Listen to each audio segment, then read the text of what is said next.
On August 6, 1945, the United States dropped the first ever nuclear weapon used in war on the Japanese city of Hiroshima. It caused enormous death and destruction. 3 days later, the United States would drop another atomic bomb on Nagasaki. Now, 80 years on, the historic events still echo through the ages. We begin with this report from CGTN's John Gilmore. The mushroom cloud over Hiroshima, the dawn of the nuclear age, a terrifying weapon that shocked the world and helped the United States in the war against Japan.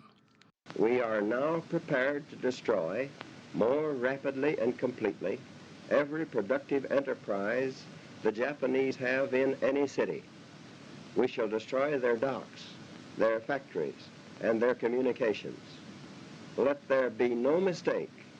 We shall completely destroy Japan's power to make war. Among the ruins of Hiroshima, as many as 140,000 dead, countless injured, and many left to suffer for years, decades to come, from the effects of radiation. There are few survivors left today. One is Tomiko Sora.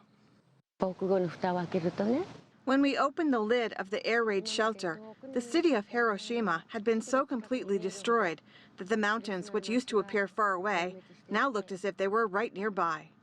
And yet, since 1945, no nuclear weapon has been used.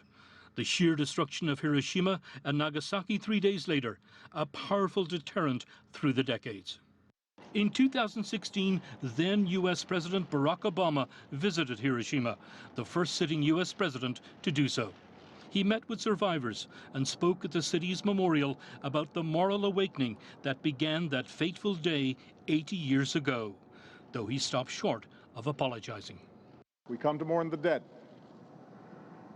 including over 100,000 Japanese men, women, and children. Their souls speak to us.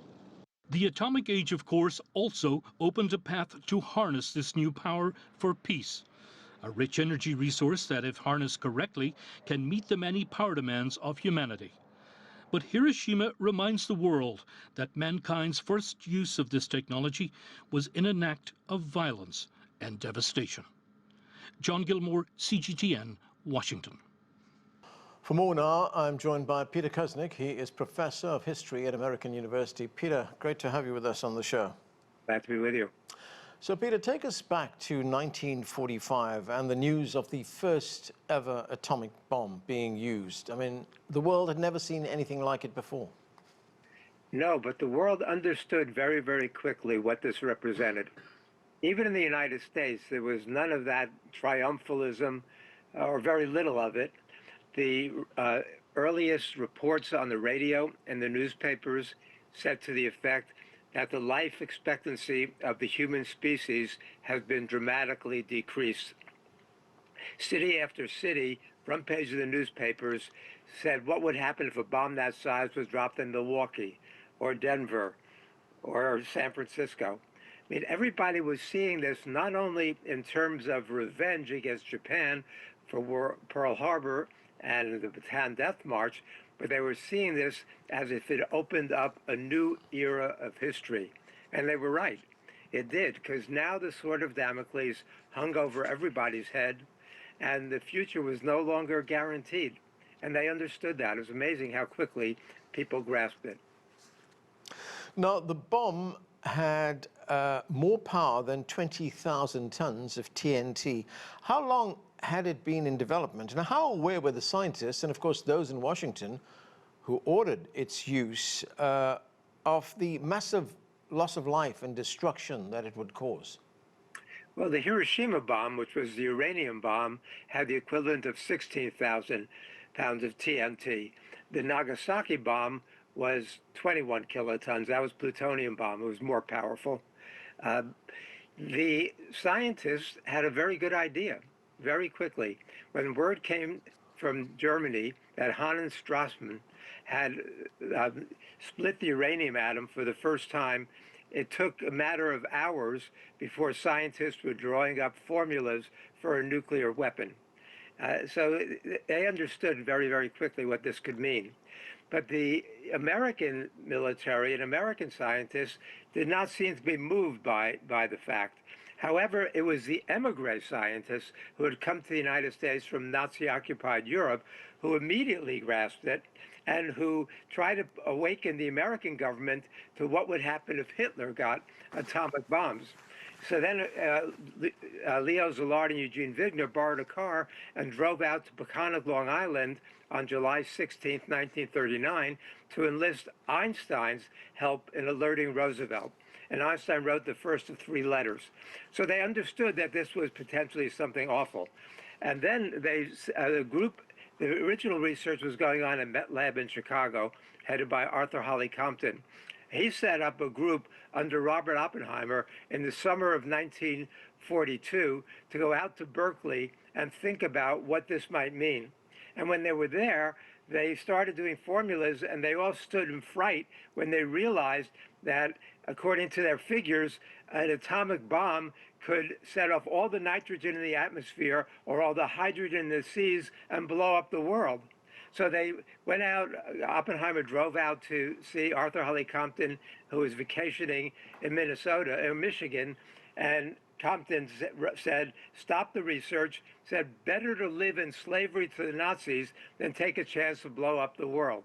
They went back, redid the calculations, decided it was only a 3 in a million chance of blowing up the world, and then they proceeded. But the bomb test at Alamogordo on July 16, 1945 was so powerful, they knew what was happening. At the interim committee meeting on May 31st, they asked Oppenheimer what would be coming in the future. And Oppenheimer said, within 3 years, we'll likely have bombs between 700 and 7,000 times as powerful as the bomb that was dropped on Hiroshima.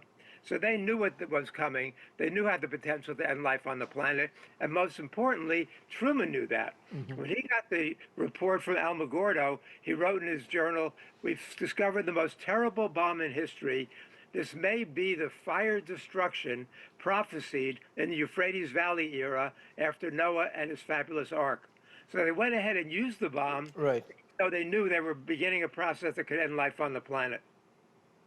So Truman, as you pointed out, was aware of the fact that the United States had the most powerful bomb in history. But at the time when that decision was made to use the atomic bombs against those cities in Japan, what did he know at that time?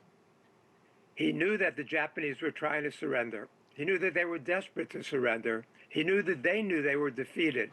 He knew the main stumbling block was the demand for unconditional surrender, which would mean probably the execution of the emperor, who the Japanese considered a deity. He especially knew that Russia was coming into the war and that that would end the war itself. He had lunch with Stalin at Potsdam on July 17th. He writes home to his wife, Bess, the next day, the Russians are coming in. We'll end the war a year sooner now. Think of all the kids who won't be killed. He knew that the bomb wasn't necessary. So Truman was well aware that the Japanese were defeated. They were trying to surrender. They were just haggling over trying to get better surrender terms. And they approached the Soviets, unwittingly in some ways, to try to intervene on their behalf to get them better surrender terms, which is why the Soviets knew how desperate they were to surrender and why the bomb wasn't necessary. And all the leaders in the Kremlin, when the bomb was dropped, understood that the real target was not the Japanese, who were already defeated, but the real target was the Soviet Union, and it was a threat to what would happen to the Soviets if they interfered with U.S. plans in Europe or the Pacific. And that was the reason why Truman used the bomb? Yes, yes. Tragically, criminally, disgustingly, yes. Now, the bomb killed tens of thousands of people, as we've been reporting, and then, of course, there were many, many more, tens of thousands more, who were killed in the decades afterwards through cancers and other diseases as well. Of course, after that bomb was dropped in Hiroshima, just a few days later, there was a bomb dropped on Nagasaki as well. How much death, suffering, and destruction did these bombs cause? Well, the Hiroshima bomb, we estimate, led to 150,000 deaths by the end of 1945 and 200,000 deaths by 1950. The Nagasaki bomb, which was bigger, but it was more contained in the valley there, so it led to 75,000 deaths by the end of 1945 and 140,000 deaths by 1950. Now, you were talking about the U.S. motivation to end the war, to use those bombs. What was the larger message that the use of those bombs sent to the world? The world knew that this was something very, very different, that human beings really for the first time had the capability to wipe out life on the planet. And we've lived with that reality hanging over us ever since. And what we see going on now is the most dangerous moment we've ever faced. It's interesting that Tulsi Gabbard, in one of her rare moments of lucidity, issued a video, 2.5-minute video, 3 days before the U.S. bombed Iran, which she knew was coming. And she said, this is the most dangerous time in history, that the threat of nuclear war is greater than ever, and it could lead to likely annihilation of all people on the planet and through a nuclear winter. She was very explicit in that warning, the director of national intelligence. But we know that it's true. Trump is making nuclear threats against Russia right now. We've got nuclear expansion going on, nuclear modernization. We've got 73% of the South Koreans want South Korea to have its own nuclear weapons. We see this going on all over the planet. Ishiba in Japan, of all people, has called not only for an Asian NATO, but for Japan to have access to nuclear weapons right before he took over as prime minister. Peter, would it be fair to say that what we saw happen in August of 1945 led to the policy of deterrence, and to a large extent that has worked? Countries with nuclear weapons have not attacked each other because of something known as MAD, mutually assured destruction. Except back at the Cuban Missile Crisis, that didn't stop them. They were we've had several instances where it's only cool-headed, sober, pro-humanity individuals in the United States and Russia, when they got reports of incoming missile attacks, that they didn't launch their missiles and end the world. But during the Cuban Missile Crisis, the Joint Chiefs of Staff was insisting, demanding of Kennedy that we not only bomb the nuclear sites in Cuba, but that the United States military invades. We came very close to doing that, not knowing that there were 3 times as many armed Soviets as we thought, 3 times as many armed Cubans, and 100 battlefield nuclear weapons there. When McNamara found that out 30 years later, he turned white and said we would have definitely taken out Cuba and almost certainly the Soviet Union, because he said we would have lost 100,000 men in that invasion. So deterrence is a great theory. It works up to the point where it stops working. As Kennedy said when the generals were urging him, he said, if we do what they say, then there'll be nobody left alive to tell them they were wrong afterwards. Right. And that's the way the deterrence works. It works till it stops working, and then there's nobody left to write the history. Yeah. And going back to the bombing, after the bombing of Hiroshima, President Truman said that if Japan did not accept the United States terms for surrender, then it could expect, and I'm quoting him here, he said it could expect a rain of ruin from the air, the like of which has never been seen on this earth. So had Japan not surrendered at the time, would the U.S. have used more nuclear weapons on it?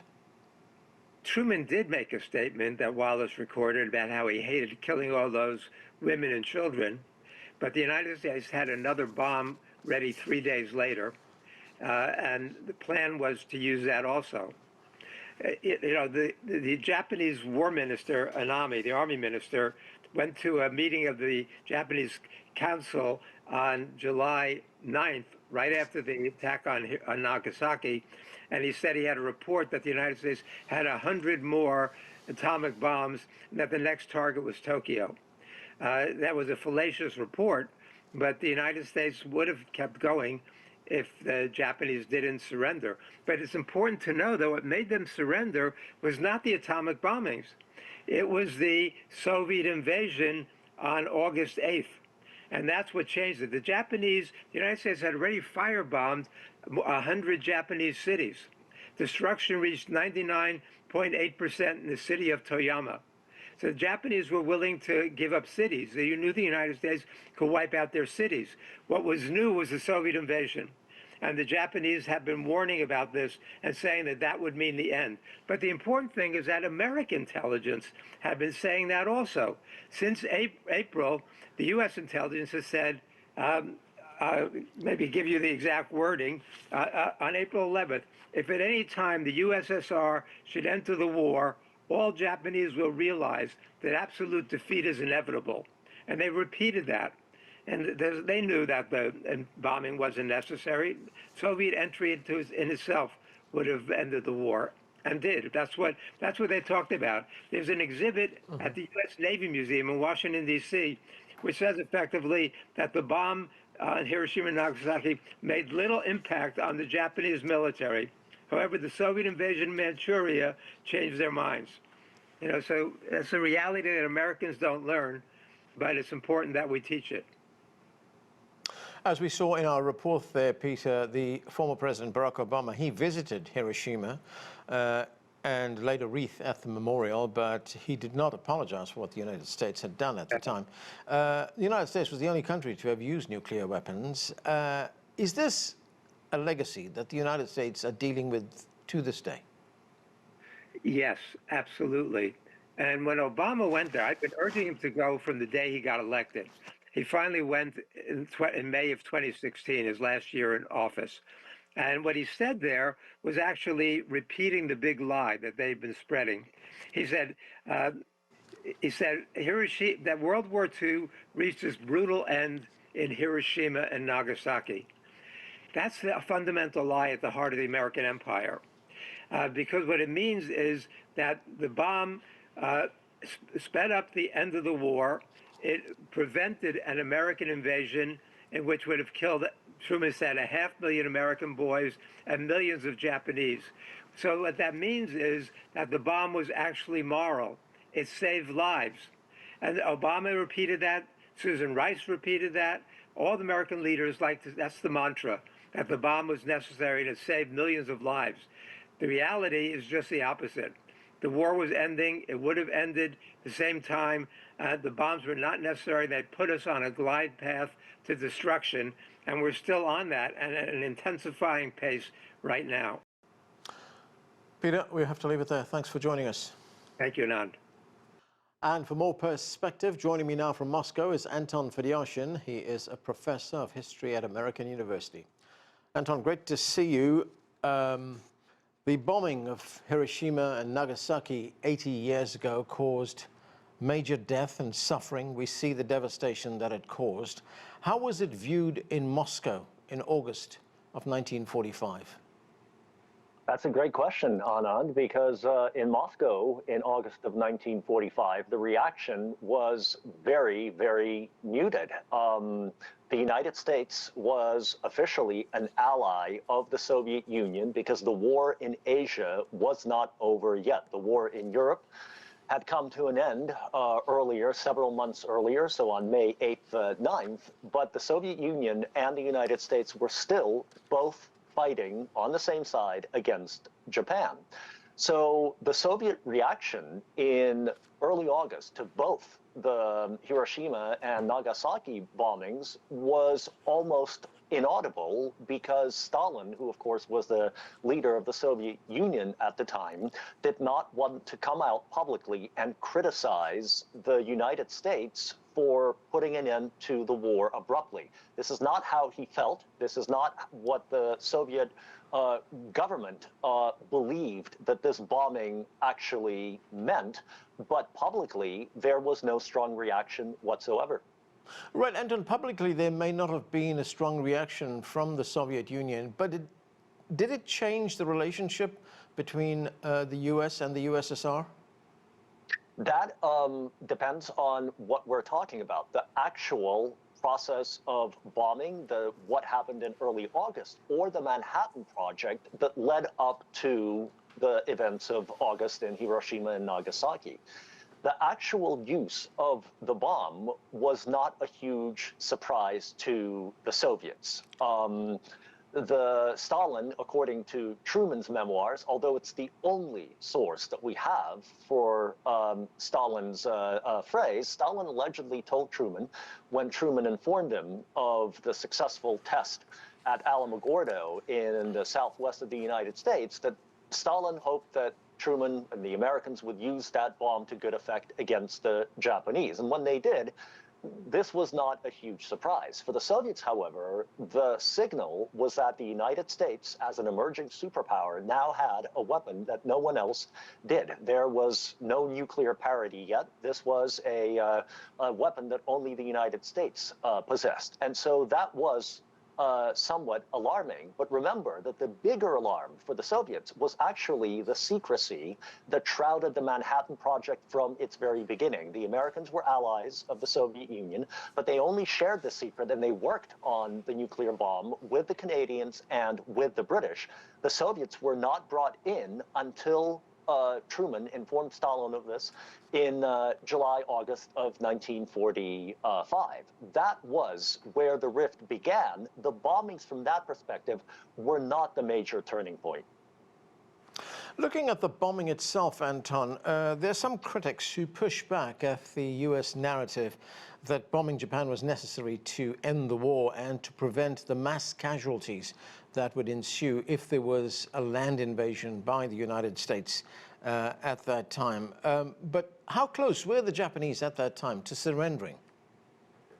A lot of very solid books have been written on this topic, and there is almost unanimous consent that the Japanese were on the verge of surrendering. And in large part, by the way, it was because Stalin stayed true to his word, which he gave to FDR, who of course was no longer alive during the bombings, that within 90 days of the end of hostilities in Europe, the Soviet Union would enter the war against Japan. And FDR wanted this so badly that he was willing to trade off Eastern Europe, a buffer zone that he allowed the Soviets to create for themselves in exchange for the Soviets coming in against the Japanese. And when they did, in the summer of 1945, they moved into what is today Manchuria, with head-spinning rapidity. Japan was clearly losing the war, although the majority of the fighting, of course, against Japan had already been done by the Americans, and some with British and French, and of course with Chinese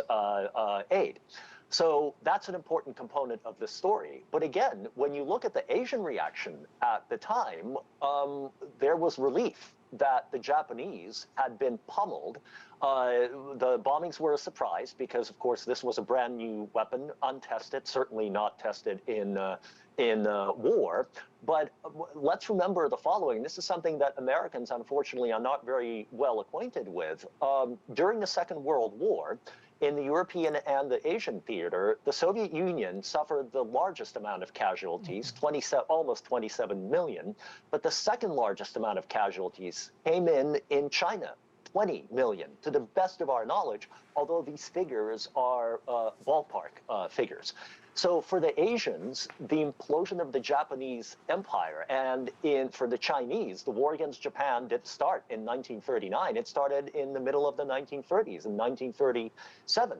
For the Chinese, the collapse of the Japanese empire was a welcome event. The Chinese had fought very hard and very bravely against the Japanese, as did all of the colonized and occupied peoples of Asia, and many of them actually welcomed the atomic attacks before the reality of what had happened had actually started sinking in. And as we talk about this very powerful weapon that the United States had at the time and that it used, and of course the secrecy that surrounded its development, what was the message that was sent at the time to the world at large? Well, this was American dominance. This was a genuine scientific breakthrough. No one argues about that. And Robert Oppenheimer's and many of the other scientists' work who moved this along, this was a breakthrough for humanity. Unfortunately, of course, as often happens with our species on this planet, The first use of a great scientific breakthrough was not for purposes of peace, but for purposes of war. But of course, the Manhattan Project also unlocked the peaceful prospects of the atom. But unfortunately, parallel to that, it also implied the beginning of a brand new age, the atomic age.